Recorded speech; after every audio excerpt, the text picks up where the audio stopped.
Representative Rich, I appreciate your time on this subject. Eh, what compelled you to write this letter and to send it out?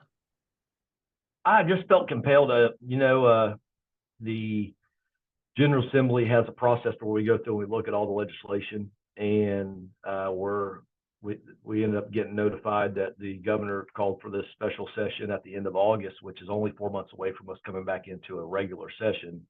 And when you end up looking at special sessions, they're typically intended for some type of an emergency, something that has to be dealt with right away. And this is not a silver bullet situation where we're going to be able to come in and fix something. This is something that's been ongoing for years, right? When you end up looking at mental illness and the whole gun issue conversation. So it's not something that we're going to be able to come in and fix or rectify.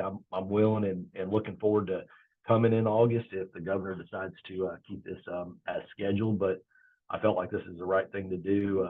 I got contacted by a bunch of folks there in my district saying that this is completely uncalled for. And then when you look at what's the financial impact on Tennesseans when it comes to taxpayer dollars to hold a special session, it's ridiculous.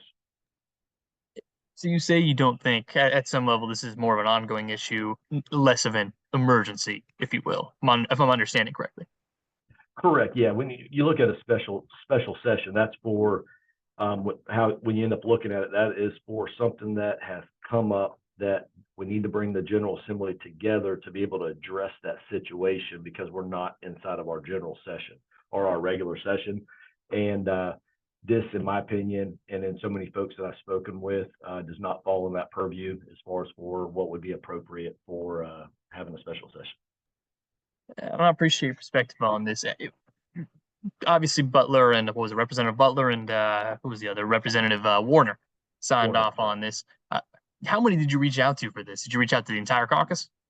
No, I didn't reach out to the entire caucus. I reached out to one other rep. Had he sent over, said add my signature to it, and then he contacted us the next day and said take my signature off. I'm looking forward to coming to special session because I want to put 15 bills on the opposite side of what the governor's expected or anticipating. Spoke to another representative that said he was looking forward to it for the exact same reason, to be able to introduce legislation that's the opposite of what the governor's thinking that it's going to end up going towards. And spoke to three other reps that said that they 100% agreed and wanted to end up getting signed on to, but I had not heard back from them.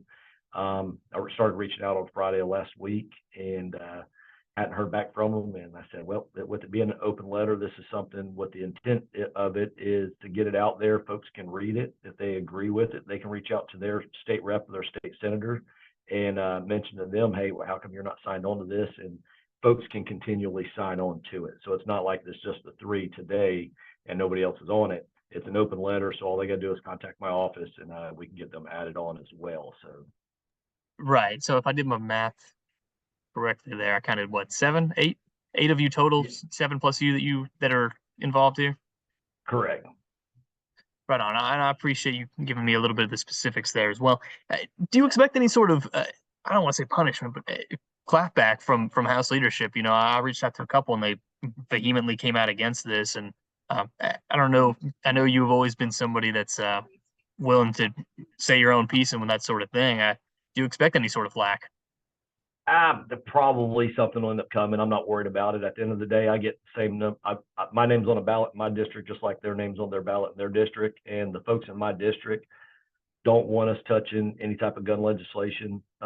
If anything, they want legislation as far as for what's on the books freed up to make it a little bit easier to have guns, acquire guns, different types. So my district is definitely not in favor of touching any type of Second Amendment stuff. And when you end up sitting down and having a conversation with folks, which I've had hundreds and hundreds of conversations since the announcement that we're doing a special session, they're not they don't like the idea of spending taxpayer dollars for something that truly it isn't an emergency from the standpoint of something that we need to address 100%. Am I looking forward to coming? I'm up at the Capitol right now. We just had a meeting with state officials from mental health and mental issues so that should we end up going forward with a special session, we're better prepared to be able to come up with solutions.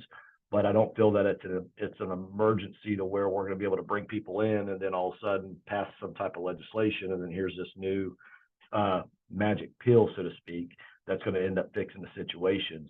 And from that standpoint, I've heard multiple estimates from folks for the special session, ranging anywhere from 750 up to about $3 million is what it could end up costing taxpayers for us to have this special session, depending on how long it ends up taking. And that's something that we shouldn't be putting on the back of Tennesseans when we're going to be up here doing regular business come January 9th. Right on, and I again appreciate your perspective here. I got another question. I got to ask you this one. Obviously, gun rights. I know that's something that you are very strongly in favor of. That sort of thing. You and I have talked about that previously. I got to ask you this question. Smith and Wesson obviously is coming to Maryville, their headquarters there. How does that play into your decision here to decide to write this letter out? Zero. I haven't even spoken to anybody from Smith and Wesson. They're coming 10 minutes from my house, and haven't spoken to anybody from Smith and Wesson from the time that it's been decided to move in there. Because how I view it is, I'm representing the people. I'm not going out representing the corporations and the local elected individuals, and that's where I get a lot of pushback at the local level. Is I'm not going to all the local officials and saying, hey, what do you think about this right here? I'm going to talking to the people that actually go and cast their votes, and the constituents, which I feel is what legislators should be doing in the first place. So I'm talking to the people, and I talk to as many as I can in a lot of different venues. And this is what they've been sharing, and it matches up with where my thoughts and beliefs and values are. But Smith and Wesson had zero impact on putting a letter, and there's been not one conversation with them. Absolutely, and I appreciate your transparency there as well. And kind of the final thing I have here, you mentioned that there might be a couple other legislators signing on. Do you expect them to sign on, or do you expect it to just be these three that have done it so far? No, we're reached out. I shared the open letter with all 132 of us down here, all 99 House members, 33 state senators, and let them know, hey, if there's something that they want to sign on to, contact my office. They can sign on to. I only put the extra two like line signatures on there so that the public, when they saw that, they can see, hey, this is something that their state senator or their House rep can actually end up signing on to. I anticipate getting some additional folks to sign on to it. I know that they're probably running around right now the best they can to try to get as many people to stay away from it, just because it is calling the governor to cancel his special session, which, in my opinion, is completely uncalled for when we're going to be coming back to do regular business 4 months from when this is being scheduled. Yeah, absolutely. And Representative Ritchie, I appreciate your time on this.